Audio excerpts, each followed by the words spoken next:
peróxido de nitrógeno oxigenada.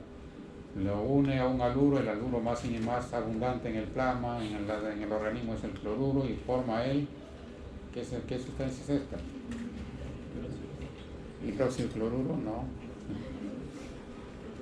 El ácido hipocloroso, una sustancia sumamente tóxica para los microbios.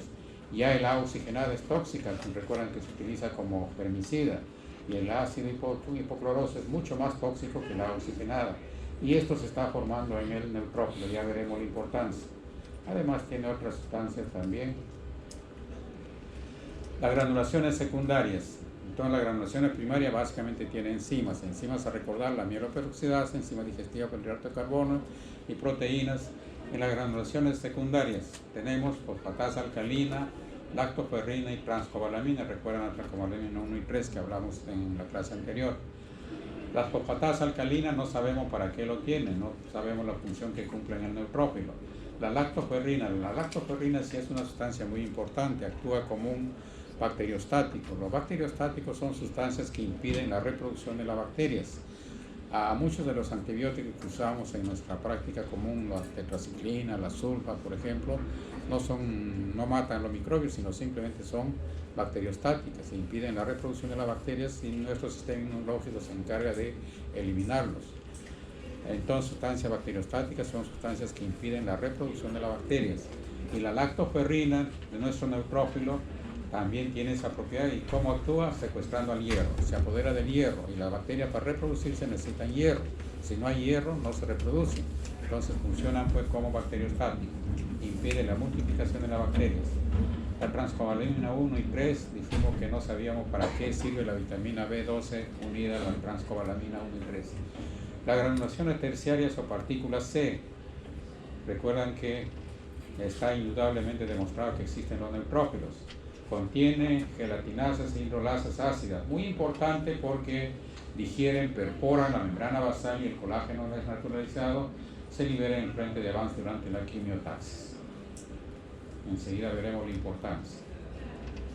Propiedades de los neutrófilos. La movilidad, posee proteínas contráctiles, fuente de energía, se requiere sensibilidad intrínseca del fagocito, capaz de reaccionar a ciertos estímulos, mecanismos metabólicos para mantener la carga energética para esos movimientos, y efectores, estímulos exógenos específicos que empiezan la reacción. Proteínas contráctiles. Ustedes cuando estudien la célula muscular van a ver que tenemos actina, miosina, que permiten la motilidad del músculo. También nuestro neutrófilo tiene en su citoplasma actina, miosina, proteína fijadora lactina, gelsolina, tubulina, que le permiten movilizarse. El aparato contráctil le permite la epidesis, quimiotaxis, fagocitosis y desgranulación, que son funciones importantes del neutrófilo.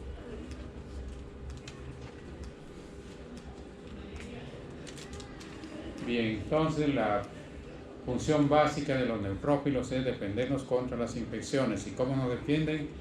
Fagocitando, comiéndose realmente los microbios que logran ingresar al organismo. Su función básica entonces es la fagocitosis.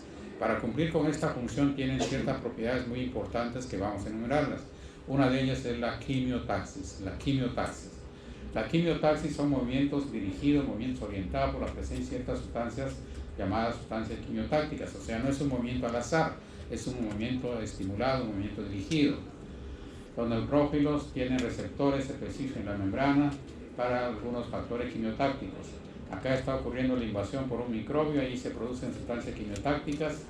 Nuestros neutrófilos que van a hacer frente a la infección son los que se encuentran en la zona, que serán pocos. Los microbios, una vez que ingresan al organismo, empiezan a multiplicarse rápidamente, y los neutrófilos que tenemos en la zona no son suficientes para enfrentar la infección. Entonces hay que reclutar a los neutrófilos de zonas alejadas, traerlos. ¿Y cómo los traemos? ¿Cómo los llamamos? Mediante las sustancias quimiotácticas. O sea, en foco de la infección se van a generar una serie de sustancias quimiotácticas que se desparraman por todo el organismo, se van a unir con los receptores de los neutrófilos, y el neutrófilo empieza a moverse por el lado que ha sido estimulado. Si por este lado es estimulado, nuestro neutrófilo se mueve en esta dirección. Por supuesto, el neutrófilo no sabe dónde está ocurriendo la infección, sino simplemente se produce por la estimulación diferencial de sus receptores. Se mueve hacia el lado por donde es estimulado.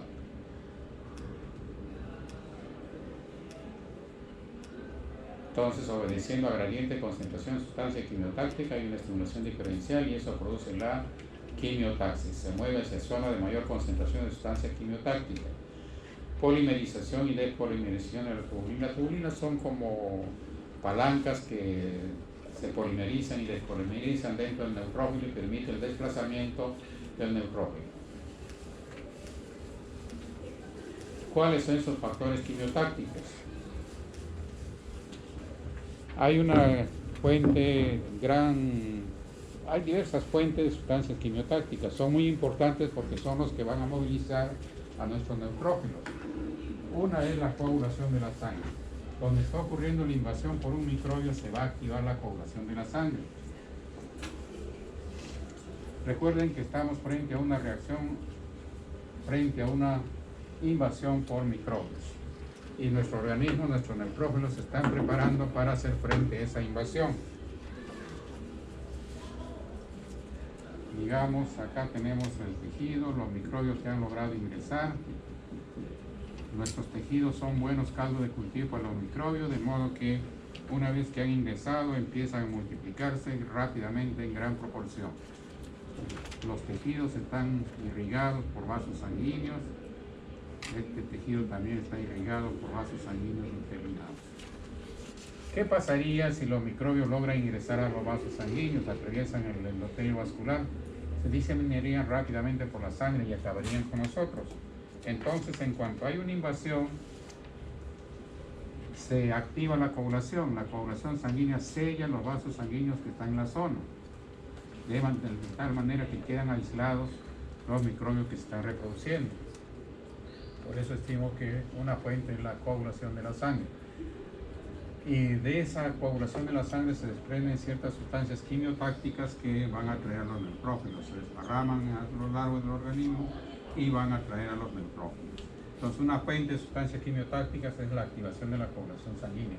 Otra fuente importante es la activación del sistema del complemento. ¿Qué cosa es el sistema del complemento? Ya mencionamos en una clase anterior. El complemento está formado por, hasta hace poco habían 20 proteínas que formaban el sistema del complemento, ahora se conoce como 30 proteínas que forman el sistema del complemento. El sistema del complemento. Son sistemas listos para ser utilizados, pero que están en su estado inactivo. Es como la coagulación sanguínea. Para la coagulación sanguínea necesitamos una serie de factores de la coagulación que normalmente están inactivos. Cuando se requiere que coagule la sangre, se activan en forma de cascada, uno activa al otro y sucesivamente en forma secuencial. El sistema del complemento igualmente es un sistema diseñado para hacer frente a una infección y ya están listos para ser utilizados, pero están en estado inactivo. Entonces el sistema del complemento se activa cuando hay una invasión por un agente extraño, un agente extraño. Y se activa por dos caminos, hasta por tres caminos. Por la vía clásica, por la vía alterna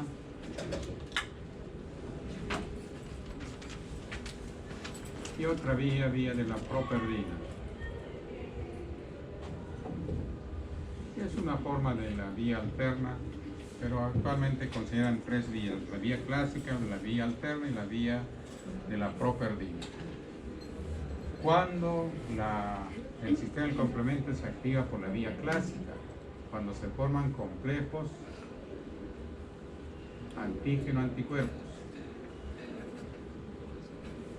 Antígeno-anticuerpos. Eso significa que el microbio está ingresando por primera vez o ya había ingresado antes ese microbio. Si tienes anticuerpos es porque ya tu organismo estuvo en contacto con el microbio previamente y se formaron anticuerpos. Entonces, cuando vuelve a entrar, ya tenemos complejos antígeno-anticuerpos y el sistema del complemento se activa por la vía clásica. Por la vía alterna se activa cuando aparecen ciertos componentes del microbio, componentes microbianos, y no hay complejos antígeno-anticuerpos. O sea, en este caso la invasión es por primera vez.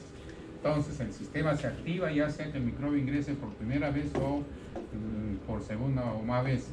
Si es por primera vez, se activa la vía por la vía alterna. ¿Quién activa el sistema? La presencia de ciertos componentes microbianos. Y si ya había ingresado, ya tienes anticuerpos, se forman complejos antígeno-anticuerpos y ese complejo activa la vía del complemento. Acá se van activando igual que la coagulación sanguínea en forma de cascada, una proteína activa la otra, esta la otra, etc. También la vía alterna lo mismo, interviene una serie de proteínas. Al final se unen y forman una vía final común, muy semejante a la coagulación sanguínea. Entonces la vía clásica, la vía alterna, la vía final común. Y todo esto termina en la formación del complejo de ataque de membrana. Entonces la activación del sistema de complemento por cualquier vía en que termine en la formación del complejo de ataque de membrana. ¿Por qué se llama así? ¿Recuerdan cuándo se está activando el sistema de complemento? ¿Cuándo se activó?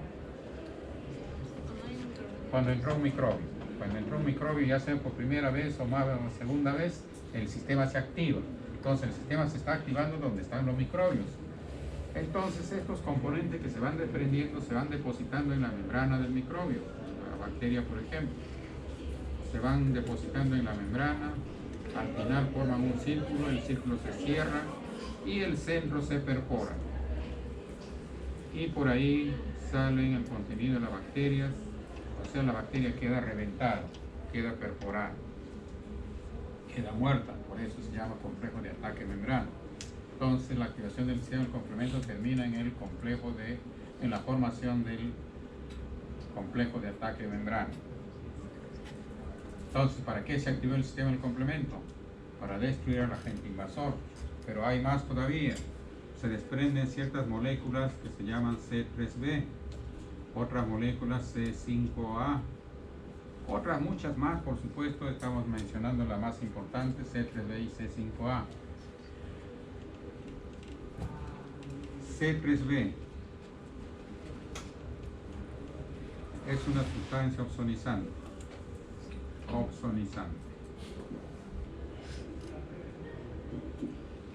¿Recuerdan cuál es la función de los neutrófilos? La fagocitosis. Para fagocitar tienen que incorporar a su citoplasma al agente invasor.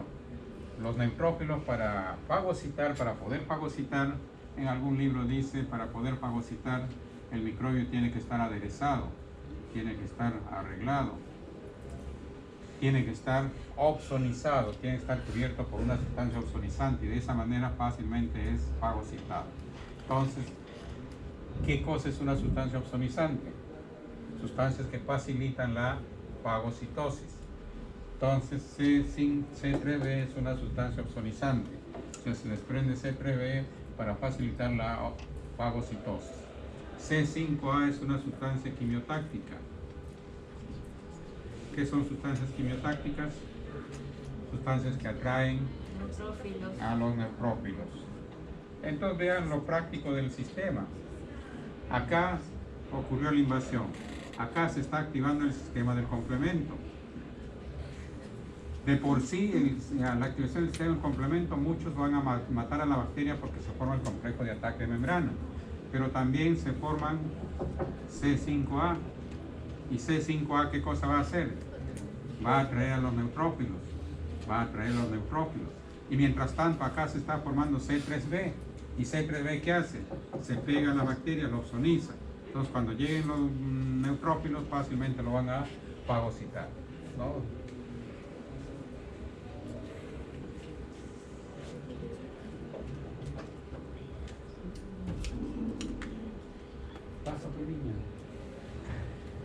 Entonces, ese es el objetivo de la activación del complemento. Entonces, en definitiva, ¿para qué se activó el complemento? Para asegurar la lucha contra el agente invasor.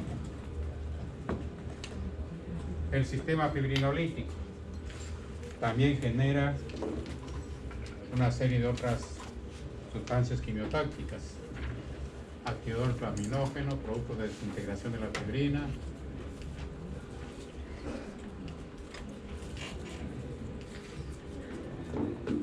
Los neutrófilos que van llegando, a su vez piden refuerzo. Un neutrófilo entonces atraído por una sustancia quimiotáctica llegó y ve que la cosa está muy seria, entonces va a pedir refuerzos. ¿Cómo pide refuerzos? Vamos a hablar de una cascada muy importante. Toda la vida van a utilizar esta explicación. Hay una serie de fenómenos que ocurren, así que es bueno que tengan presente. Ustedes recuerdan que la membrana celular está formada fundamentalmente por fosfolípidos. Es el componente universal de la membrana celular. Nuestro neutrófilo también, por supuesto, tiene su membrana celular formada por fosfolípidos. En la membrana celular existen enzimas que normalmente están en estado inactivo, que son las fosfolipasas. Fosfolipasa C, fosfolipasa A2 y una serie de otras enzimas. Fosfolipasa A2, en particular nos interesa. Entonces, normalmente en el neutrófilo, en todas las células, están también los fosfolípidos en la fosfolipasa A2. Cuando esta célula es lesionada o activada de alguna manera, la fosfolipasa A2 se activa. La fosfolipasa A2 se activa. Una vez que se activa, a los fosfolípidos los transforma en ácido araquidónico.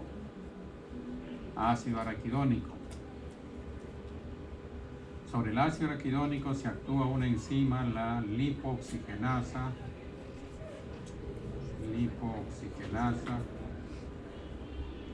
Se van a formar los leucotrienos. Y se actúa otra enzima, la ciclooxigenasa, la famosa COX. Ciclooxigenasa. Se forman los endoperóxidos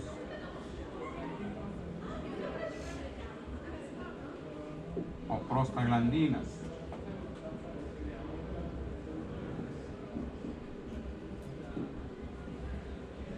Entonces, el ácido araquidónico por acción de la lipooxigenasa nos va a dar leucotrienos, por acción de la ciclooxigenasa, endoperóxidos o prostaglandinas.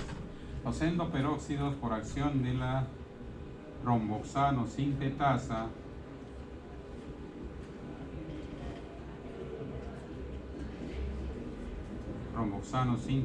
nos va a dar el tromboxano A2.